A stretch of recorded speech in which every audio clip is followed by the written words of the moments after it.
اچھا جی، ہماری بھینس الحمدللہ لوڈ ہو رہی ہے اور اللہ پاک خیر خیریت سے پہنچائے اور بھینس کے نصیب اچھے کرے۔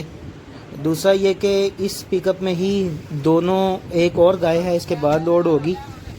کیونکہ مکلب بھائی نے جو ہے گائے وہ لاہور لے کے جانی تھی، تو ہم لوگ جو تھے کافی زیادہ لیٹ ہو گئے تھے، ہم نے لاہور واپس جلدی پہنچنا تھا، تو یہ پک اپ پہلے آ گئی تھی۔ ہم نے ایک اور پک اپ والے کو کال کی تھی، وہ ذرا دور تھا کیونکہ یہ گاؤں اندر جا کے تھا ذرا، تو راستہ بھی جہاں پہ پک اپ ہوتی ہیں وہ کافی بڑا راستہ تھا، تو وہاں سے آتے آتے ہی آدھا گھنٹہ پونا گھنٹہ لگ جانا تھا، تو ہم نے پھر جلدی سے اسی پک اپ میں کی۔ پھر اس کے بعد یہ فیصلہ ہوا، پک اپ والے نے کہا کہ آپ دونوں جو ہے اس پک اپ میں لے جاؤ، آگے جا کے جہاں پہ وہ پک اپ والا ملے گا ہم اتار لیں گے۔ تو یہ گائے جو آپ نے ابھی دیکھی ہے یہ اسی پک اپ میں ہم لوڈ کریں گے۔ لوڈنگ تھوڑی ظالمانہ ہے، لیکن یہ ہے کہ آگے جا کے ہم نے اس گائے کو اتار کے دوسری پک اپ میں کر لیا تھا، کیونکہ میں اور تایا ہی گئے ہوئے تھے، تو نہ مجھے اتنا ایکسپیرینس ہے نہ تایا کو اتنا ایکسپیرینس تھا لوڈنگ کا،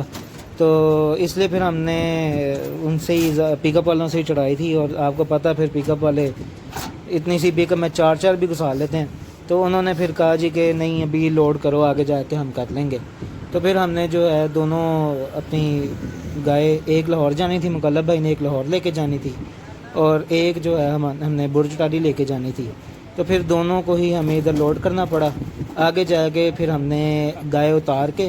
تو وہ پک اپ میں کر لی تھی دوسری میں، اور اپنی بھینس ایک ہی پک اپ میں کھلی ڈلی پھر گئی تھی، کیونکہ اس طرح بچوں کو بھی نقصان ہو سکتا تھا۔ اتنی مہنگی بھینس لے کے بھی بندہ 2000-3000 روپے الگ نہ خرچے، وہ پھر غلط بات ہوتی ہے، تو وہ تو چلو یہاں سے مجبوری تھی تو ہم نے لوڈ کر لی۔ آگے جا کے پھر ہم نے اپنی بھینس ایک ہی اپنی الگ پک اپ میں رکھی تھی، اور ان کی گائے جو ہے الگ پک اپ میں گئی تھی۔ سکون سے جانور جائے تو بہتر ہوتا ہے، راستہ بھی تھوڑا کچا تھا، تو الحمدللہ خیر خیریت سے پہنچ گئی الحمدللہ۔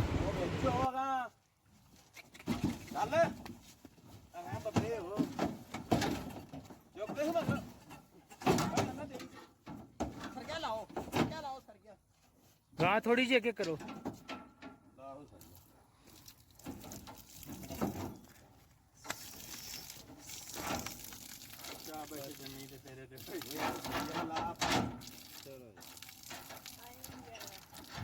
اچھا جی، جیسے میں نے آپ کو پہلے بتایا تھا کہ گائے ہم نے دوسری پک اپ میں لوڈ کرنی ہے، تو یہ ہم نے گائے اتار لی ہے اور لوڈ کر رہے ہیں دوسری پک اپ میں۔ بیچ سڑک میں اس لیے لوڈ ہو رہی ہے کیونکہ بارش ہوئی بھی تھی، کھیتوں میں پانی کھڑا ہوا تھا، یہ سائڈوں پہ آپ دیکھ رہے ہیں، تو پک اپ والا بھی کہہ رہا تھا کہ جی نیچے نہیں اتارنی پک اپ، اوپر پھر چڑھنے میں مشکل ہوگی کیونکہ ظاہر سی بات ہے لوڈ ہوگا پک اپ میں، تو جلدی بھی تھی، مکلب بھائی کو بھی جلدی تھی، ہمیں بھی جلدی تھی، تو بس پھر بیچ سڑک میں انہوں نے لوڈ کی۔ ہماری بھینس دوسری پک اپ میں ہے، یہ انہوں نے گھاس وغیرہ ڈالی ہے، ہم نے بھی اپنی پک اپ میں جو دوسری والی جس میں بھینس ہے اس میں توڑی شوڑی ڈالی تھی تاکہ بھینس پسلے نہ، تو یہ الگ لوڈ ہو گئی تھی۔ ہماری والی جو ہے گائے بھینس وہ الگ گئی ہے، تو جیسے پہلے بتایا کھلا ڈلا جانور جائے اپنی مرضی سے، اس میں وہ بالکل پھنسے ہوئے تھے اور بچے پہ پاؤں آ جائے کچھ بھی، مطلب کہ راستہ بھی خراب تھا، تو رسک نہیں لینا چاہیے۔ چلو مجبوراً یہ جتنا بھی آدھا کلومیٹر، میرے خیال سے آدھا کلومیٹر بھی نہیں ہم لوگ آئے تھے آگے، تو دوسری پک اپ والا وہاں پہ ہمیں مل گیا تھا، تو ہم نے وہاں پہ جو ہے لوڈ کر لی۔ مکلب بھائی نے بھی آگے جا کے اپنی جو گائے ہے وہ چیک کروانی تھی، کسی کو انہوں نے سیل کی تھی تو انہوں نے تھان پاس کروانے تھے، اس کا دودھ دھونا تھا، جا کے چیک کروانی تھی، تو انہوں نے بھی آگے ٹائم دیا ہوا تھا، وہ بھی لیٹ ہو رہے تھے، ہم بھی لیٹ ہو رہے تھے، ہم نے پہنچنا تھا لاہور بھی پہنچنا تھا، بارش بھی ہو رہی تھی، تو بس پھر اسی چکر میں ہم نے لوڈ کروائی جلدی جلدی سے، اور جو پہلے پک اپ کھڑی ہوئی تھی، اور پھر ہم لوگوں نے نکلنے کی۔ چینل کو لائک کریں، سبسکرائب کریں اور شیئر کریں۔ اللہ حافظ، السلام علیکم۔